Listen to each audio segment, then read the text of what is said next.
In VGA cable, we have analog video signals but no audio.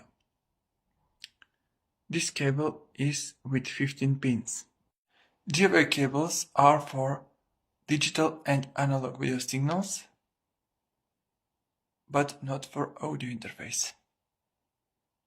We have several types. DVI-A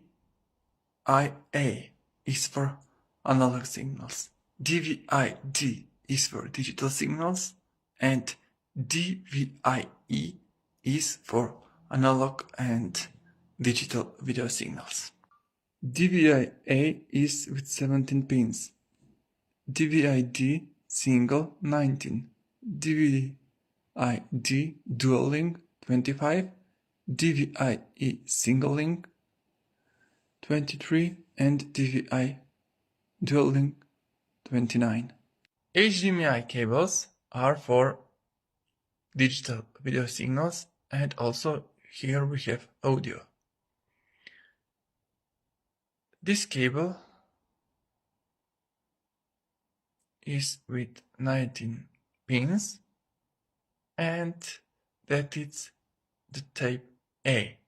That is the cable that we are using the most.